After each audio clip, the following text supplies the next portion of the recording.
the opposite of what I was trying to do. There you go.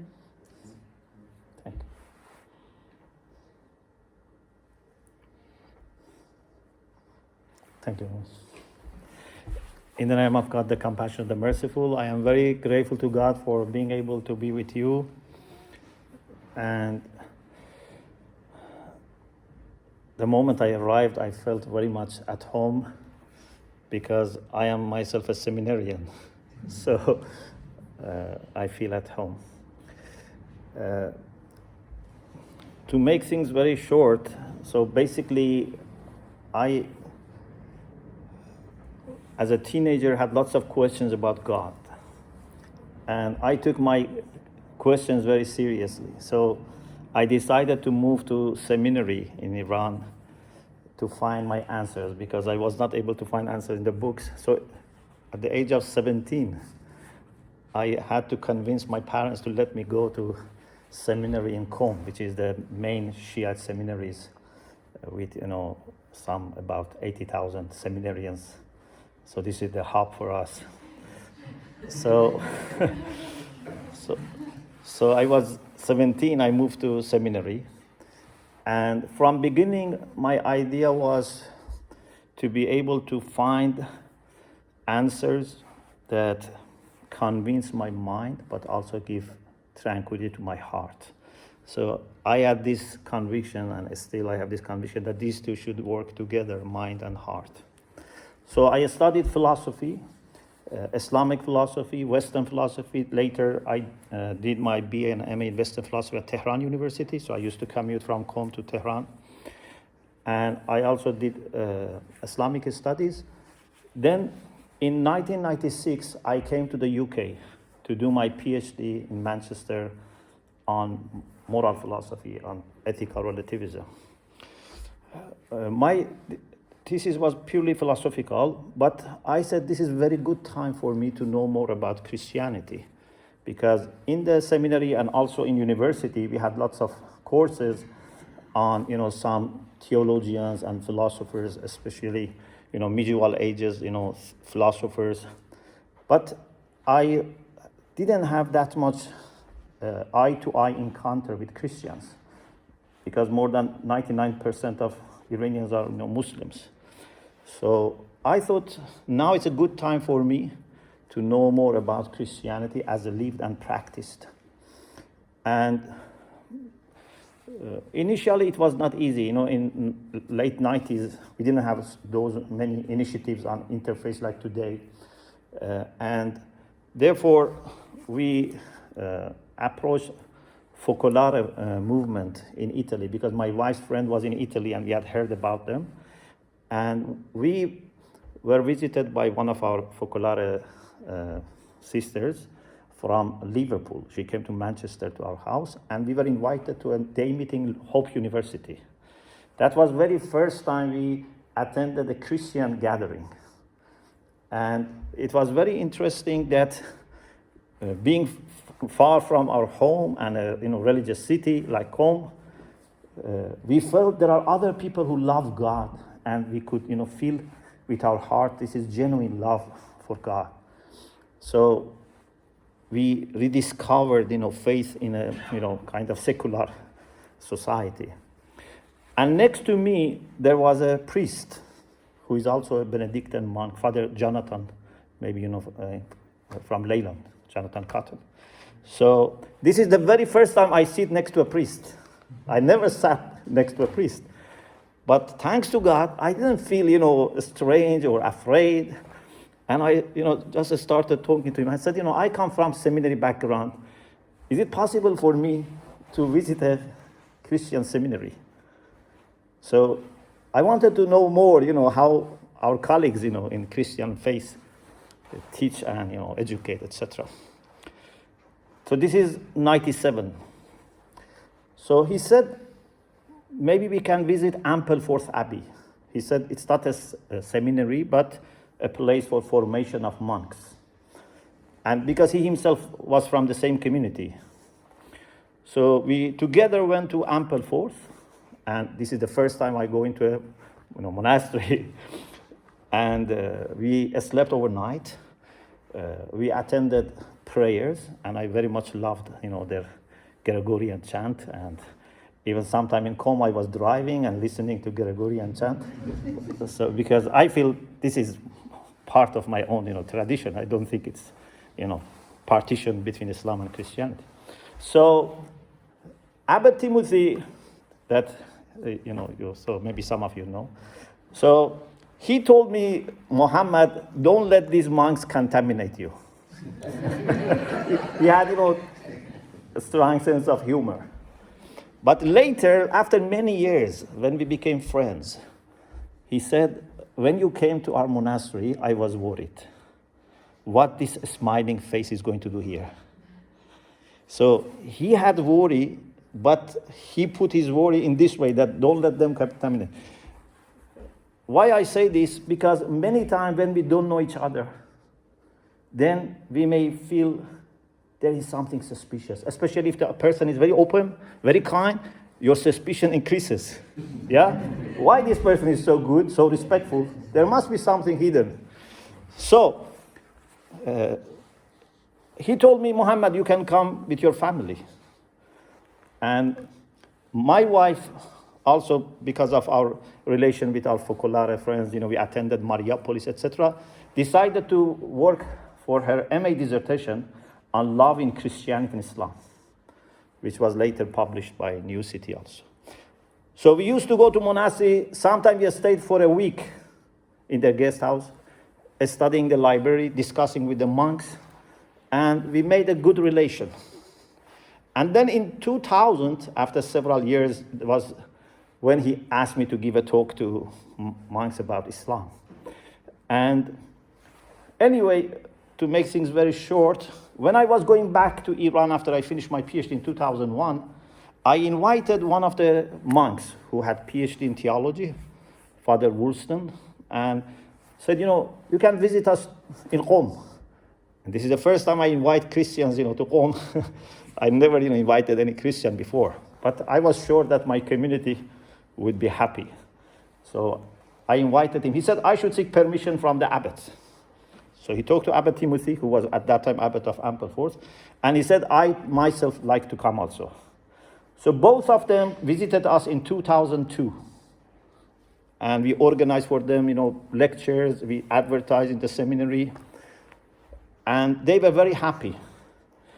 And later they wrote in tablet that, in Qom we were more comfortable than Oxford, street in London, going around with our, habits, etc.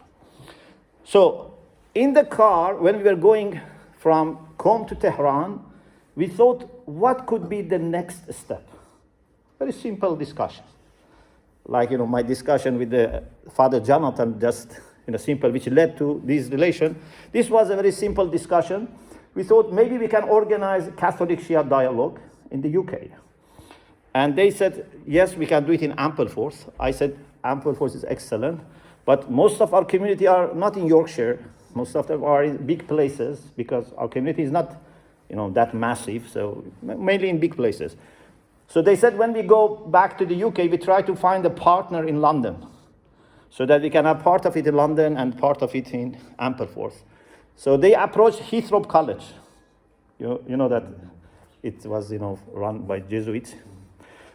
So we had one day at Heathrow College, and then 4 days in Ampleforth. At Heathrow College, we had 50 people. And then in Ampleforth, we had 20, a smaller group. So the very first round was July 2003. And as you saw, it continued up to 2019. And just in October, we had the 10th round in France this time. So far, we had 10 rounds of Catholic-Shia Dialogue. But these are just signposts. Otherwise, we have had, tens of meetings, with different groups and different denominations, etc. In addition to relation with the monks mostly, we also continued our relation with our Focolare brothers and sisters here, but then also in Italy, which is their, hub. And we started a project about 6 years ago. After knowing each other for more than 20 years, I was in Lopiano. You may know that is a small town, that is all inhabited by people who want to exercise this charisma of unity. So I was invited to give some lectures on Muslim understanding of interreligious dialogue. And then after that, I had a meeting with Professor Piero Coda. You may know Piero Coda. I told him with humility, I said, I believe both of us are committed to unity.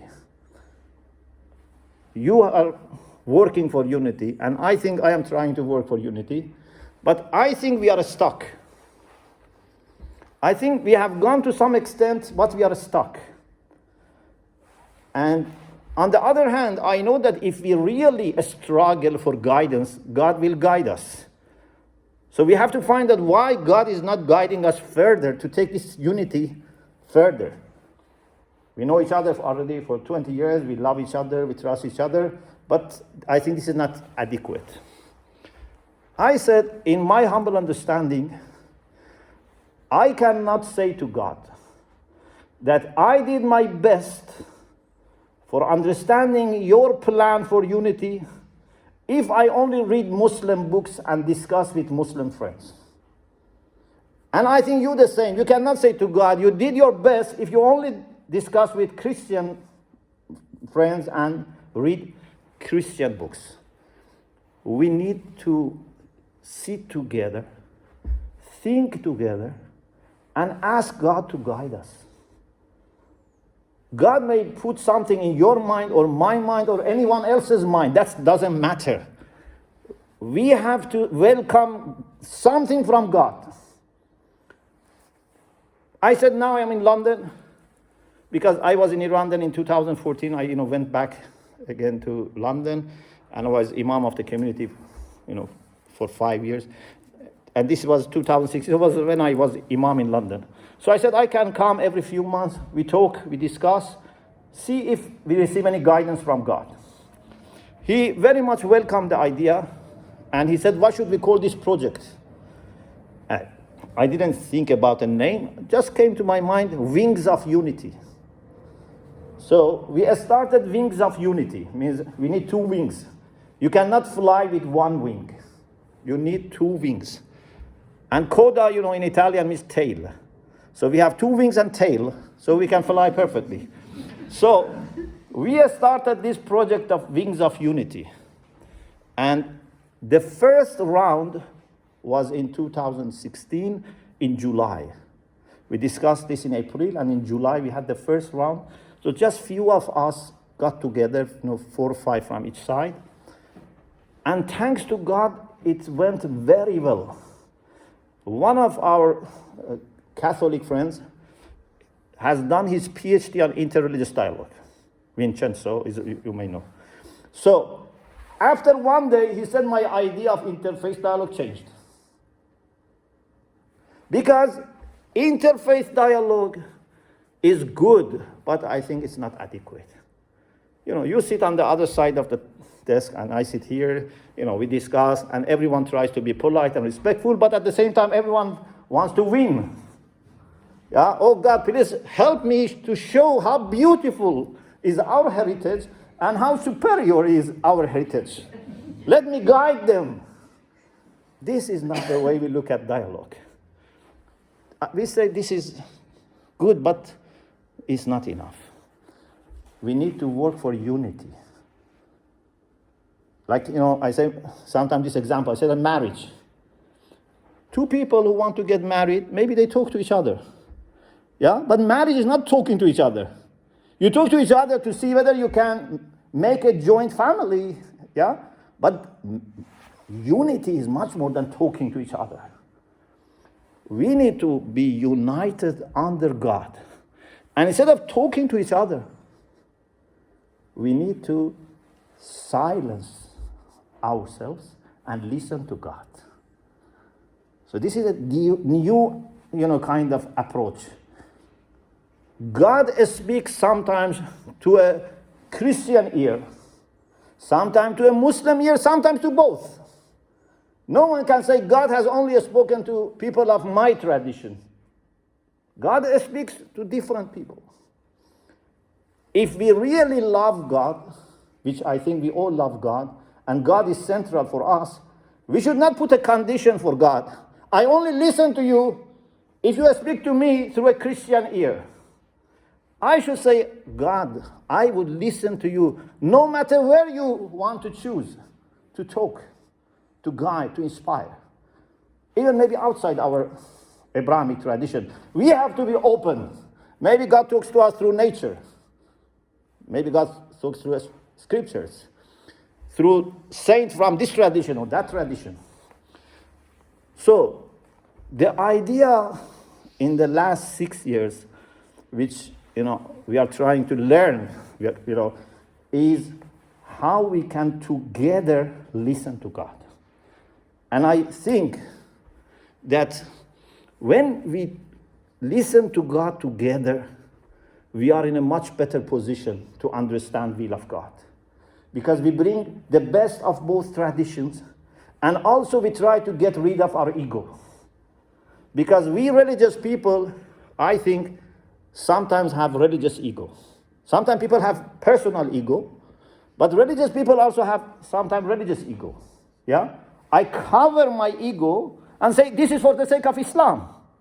But honestly, this is because you are a Muslim, you are doing selfish thing and say this is because of Islam or because of Christianity. Even our ego is so much that we always try to convert God. Yeah? For me, God is a Muslim. For you, God is a Christian. But God is neither a Muslim or Christian. But our ego allows us to speak on behalf of God in our own way. And I think, many times we didn't let God speak. We say, no, we know already, let us explain what you want. But God has, for every generation, something to say. It's not that, God closed the way of guidance and inspiration when he sent the scriptures. So, I think we Muslims and Christians have a special, responsibility that we need to work together, not just because we want to avoid, conflict or war, or we want to be, nice to each other. It's too little. As people of God, if we are really dedicated to God, we should try to offer joint witness to faith. If people see that we Muslims, Christians, Jews call for, word of God and praise of God, not in Islamic way or Christian way necessarily, but for God. We work for God. And our love for God has united us. This has much more power than if I call people towards God of Islam or God of Christianity. I'm not saying to compromise about our identity. I'm not saying to dilute. I'm not saying, to set aside our differences. But I am saying we should not let our differences marginalize God. If someone shares with you God, how much he shares with you? This is a question. Sometimes people, when they want to say, for example, Muslims and Christians have commonalities and differences, they make two lists. They say, for example, these are common things. They believe in one God, they believe in, prophets, they believe in the resurrection, etc. And these are the differences. They list. I say, maybe this is good to some extent, but this can be very confusing. Because you are giving everything equal value by listing. If someone shares God with me, how much he shares with me? 10%? 20%? If you count doctrines, you may say, we have 100 doctrines in catechism, for example, or, Islamic creed. Believe in one God is one of them, so we share 1%. But I say, if we are people of God and someone shares with us love for God, it's 99%. Everything else then is how to understand the will of God and submit or surrender ourselves to the will of God. But don't forget that the main thing is to submit to God. Many times we fail to submit to God, to surrender to God, and then we fight over that 1%, which is very important. It's absolutely important. But we should not forget that the main thing is that we give God central position in our heart and mind. So, in the last, I can say, from 97 that I am involved, 25 years, I have been trying to reflect, but also work. It's not just I, was studying, or I was just, meeting Christians and discussing. I tried to do everything together so that I can better understand how we can bring unity of God among human beings. Because I think the only way to really understand unity of God is when you work for unity of people of God. Anyone who is dividing or partitioning or letting people to be partitioned and remain divided, I think has missed God's will for our unity. So therefore, I am trying to now pass this also to our people. So thanks to God, in our institute in Qom, we have International Institute for Islamic Studies. We train clerics. So we have made part of their curriculum this idea of dialogue, unity. We many times invite Christians, or we send them to Christian organizations at universities.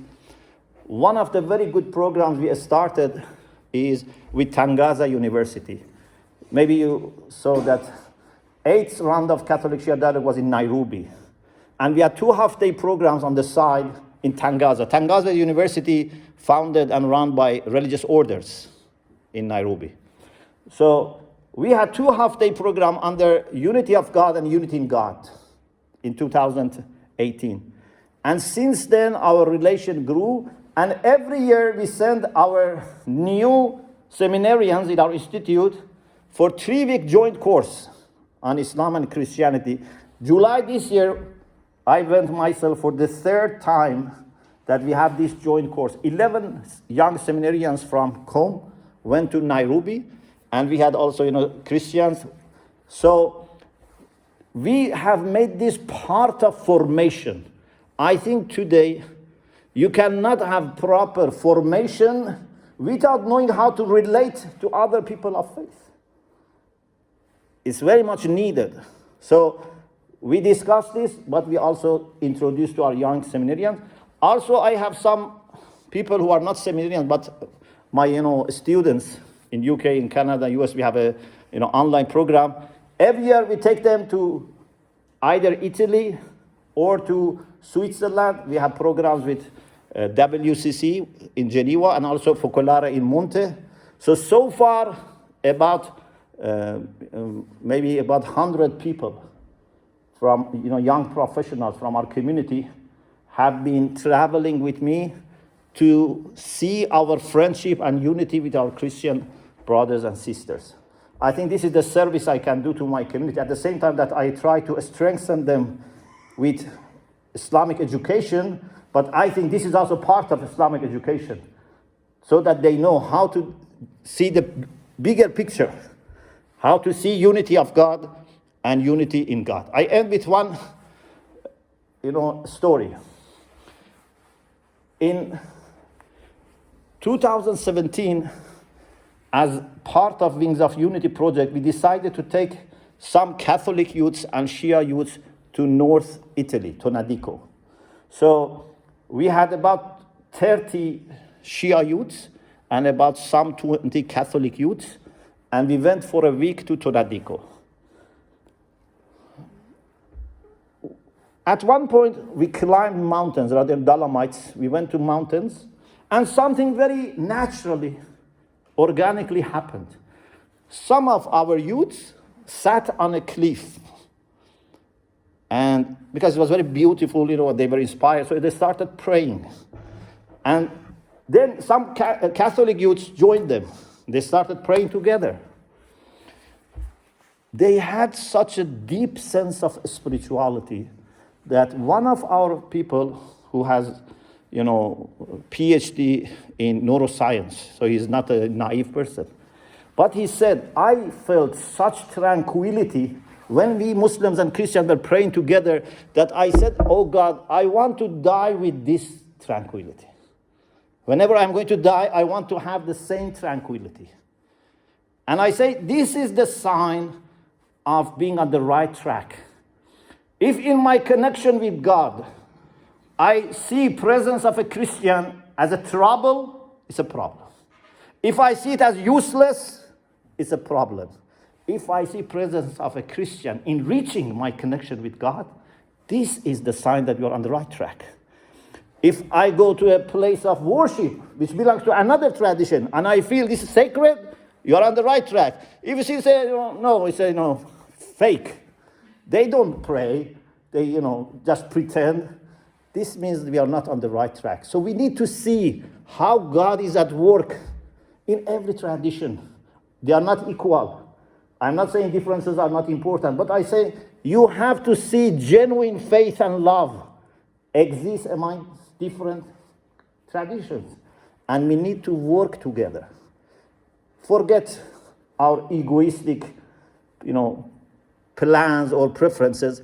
Just let us work for God without any hesitation, without any partitioning. Thank you very much.